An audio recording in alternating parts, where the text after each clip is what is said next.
Hai, bersama saya hari ini saya mau beraksi lagi balik di dapur saya. Oke, apa yang saya mau buat hari ini adalah bahan utama kita adalah keladi. Oke, ini keladi nih saya petik di kebun saya. Dan bahan kedua kita adalah beras. Dan bahan kita ketiga adalah buah asam dari hutan. Nah, ini saya tidak tahu nama, dia susah mau tanam nih. Yang kita beli cari di hutan ya ada. Oke, first kita kena buat untuk mau kasih cepat kita punya masakan hari ini. Kita kasih panas dulu periuk. Dan kita kasih masuk air. Habis aja air dia dan kasih masuk beras. Beras ini saya sudah cuci tadi Apa yang saya buat hari ini, menu saya simple aja. Jadi sementara kita tunggu dia mendidih, kita tutup dia supaya haba dia lagi cepat panas. Oke, kembali kepada kita punya keladi. Apa yang spesial di hari ini, sebenarnya saya malas masak, tapi oleh karena perut saya lapar, saya terpaksa beraksi di dapur juga. Nah, itulah kita kalau kita perempuan kan, malas-malas pun kita kena masak juga. Oke. Buah yang tadi itu, dia macam gini lah. Nah, ini dia punya satu gugus. Lebih kurang macam itulah. Kalau saya salah, saya minta maaf. Oke, ini kita simpan di siring dulu, mengganggu pemandangan pula. Oke. Dan kita mau buat, kita potong keladi ini. Apa yang spesial di hari ini?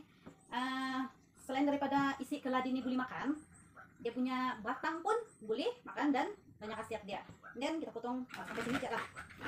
Nah, cuma ini kita tinggal lah, ini untuk mau tanam nih. Ini kita mau letak mana nih? Siring dulu lah. Oke. Ini kita potong pendek-pendek. Nih.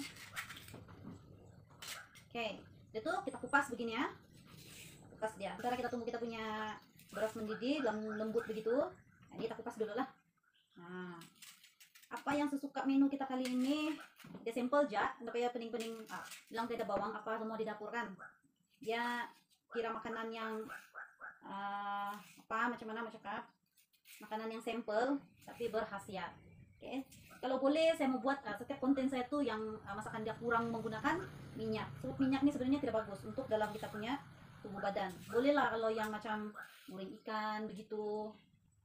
Tapi kalau kita di kampung ini kebanyakan dia ini kita dari dulu lagi kan kurang lah makan yang berminyak, apalagi kalau musim sekarang ini pandemik kan, ada lah yang kurang budget mau beli apa-apa yang di dapur. Jadi salah satu dia makanan macam begini kira makanan tradisional lah kalau di kampung saya. Oke. Lagi satu, keladi ini dia makanan dari turun temurun dari zaman ke zaman, dan salah satu juga keladi ini dia makanan yang paling tahan. Dia boleh tahan sampai sebulan di tempat yang kering lah. Oke. Jadi kalau dulu musim peparang, makanan yang durang perlu simpan adalah salah satu dia keladi dan ubi. Dan juga ubi manis lah selain daripada beras. Oke. Kenapa pula kita tiba-tiba pergi musim peparang? Sorry, saya main-main ya. Oke, sekarang kita punya beras mendidih sudah. Oke. Lepas itu sementara kita tunggu kita punya beras mendidih, dia lembut. Nah, ini kita kupas dulu. Apa yang spesial dia saya punya masakan nih? Apa yang keistimewaan dia lah? Satu, kalau kita yang suka mau juga diet tuh kan, senang nggak? Kita makanlah makanan yang berat tapi senang tuh kita punya usus hadam. Jadi itu lemak di dalam perut, di usus kita dia tidaklah hadam lama-lama, sebab makanan ini dia ada asam juga, ada campuran asam juga. Jadi baguslah. Kalau macam saya ini mau diet balik sebab sudah gemuk, sesuai lah makan begini sebelah petang, malam lah begitu. Oke. Lagi satu dia tidak minyak, yang spesial dia. Dan lagi satu dia banyak zat dan vitamin lah. Ini keladi yang saya suka. Selain daripada boleh bikin bubur, dia punya isi ini, dia punya isi juga boleh bikin kue tau. Tapi ini saya rasa yang saya buat nih masih kurang lagi orang tahu cara memasak dia. Ini kita simpan Ini sebenarnya kenapa saya mau simpan? Sebab dia kalau macam kita tanam, dia akan beranak dan berisi balik. Jadi saya mau bagi kamu petua sedikit. Cara dia, kalau kita ini suka makan keladi, tapi tidak tahu mau tanam, bagi dia petua lah. Cara dia mau tanam senang aja. Wih, bagus soalnya dia. Kita gali itu tanah kan, kita gali itu tanah, agak-agak muatlah kita punya satu genggam tangan. Pas itu kita kasih masuk lah yang ini, kasih masuk di lubang, dan jangan kita tutup. Kenapa jangan tutup? Sebab bila dia sudah dia berakar, dia akan berisi dia akan besar ikut itu lubang, dan itu lubang akan tutup sendiri step by step. Bila hujan, dia akan timbun sikit-sikit. Jadi itu akar dia pun, ini kalau dia pun kalau mau berisi, dia tidaklah macam terpaksa ditutup. Dan bila dia berisi, dia akan naik, ikut itu lubang yang macam mana itu lubang tutup. Oke? Macam saya cigo apa pula kan? Pertanian pula. Tapi sebenarnya sebagai kamu tips macam mana mau tanam ini kaladi. Oke? Dan sementara kita tunggu tuh kita kasih apa dulu nih? Isi dia. Oke, sudah kita kasih ini isi dia kan.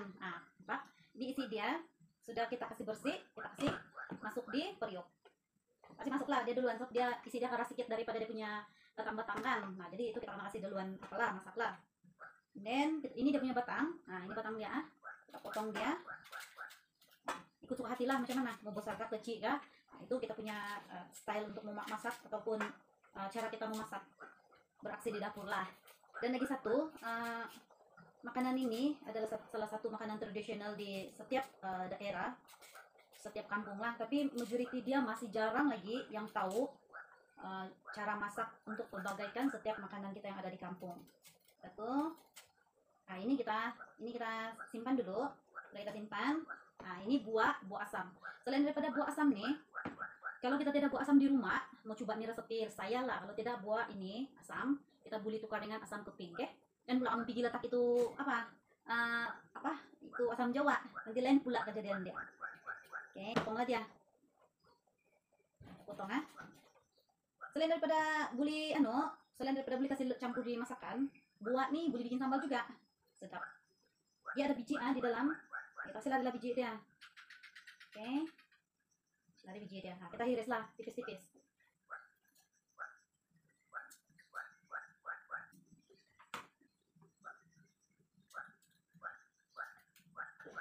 Oke. Jadi sementara kita tunggu kita punya masakan kita ini lembut, kita tunggu lebih kurang 10 menit begitulah. Oke, saya rasa kita punya masakan pun sudah hampir mau siap. Oke. Saya rasa kita perlu kasih mati dia punya api dulu. Dan kita angkat dia. Kita punya resep ini petang, simple aja, tapi ya pening-pening. Kita tidak payah makan nasi lagi. Terus kita makan aja pun sudah kenyang. So, kita ada keladi dan juga beras. Karena masak tadi sama-sama kan. Oke. Oke, siap sudah. Saya rasa resep saya sampai di sini dulu. Lepas ini mungkin saya akan update resep saya yang seterusnya. Kalau boleh saya mau guna setiap resep saya itu tanpa menggunakan minyak lah. Dan mungkin tidaklah semua, tapi mungkin lebih kurang 50% setiap masakan saya menggunakan tanpa menggunakan minyak. Sorry, salah cakap. Oke, saya rasa mungkin sampai di sini dulu. Dan saya rasa kamu boleh mencoba.